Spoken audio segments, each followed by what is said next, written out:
Hello again, folks. Brad here. I'm back at the Bar-U Ranch National Historic Site in southwestern Alberta. I came to service the Maytag that I had restored about a year ago. It's a 1934 Model 30, and they ran into a snag at the end of the season last fall where it was seizing. And I initially was hoping that it would just be the electric motor. The motor that's on it is not authentic Maytag. It's a Hoover motor actually, but it's a 1/3 horsepower electric motor, pretty standard. So I was thinking it was probably that. However, when I serviced the motor, it was full of sawdust. So they had obviously used it on a saw at one point. But after cleaning up, actually even before cleaning up, the motor was still running. So anyway, I took it apart and totally cleaned it, oiled it. The centrifugal switch was in great shape, so no problem there. It just hummed along.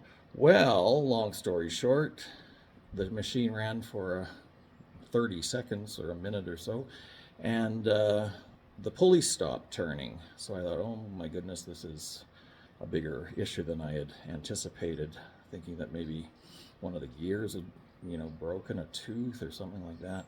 In any event, I took it apart. I had to take the tub off and looked at all the gearing. Everything seemed fine.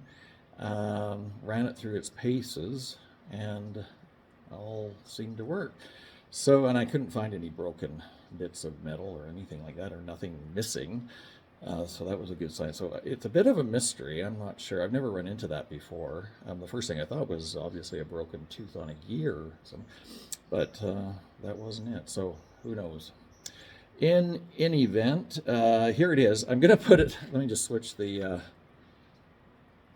video of the machine. Oh, there's the nice view of the dairy barn at the Bar-U Ranch and the creek and my workshop. So here's the machine.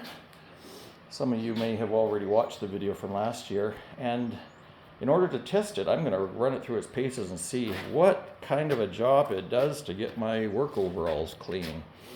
So there's the before, and then I'll come back to you when it's washing, and then we'll see how good of a job it is. I'm going to bank that it does a really good job. It's not going to get everything out, of course, but it certainly will be better than most modern machines. So I'll just pause this and then I'll come back. All right, folks, so here it is washing. It's just been in about a minute or so. The detergent I'm using is Ariel. It's the one that's made in Mexico. It has no oxygen ingredient, so it won't darken the aluminum. It's always a good idea to not use an oxidized detergent if you want to keep your tub nice and shiny. Otherwise, it requires polishing constantly. So, anyway, I'll come back in just a couple minutes and we'll see what kind of a job it did.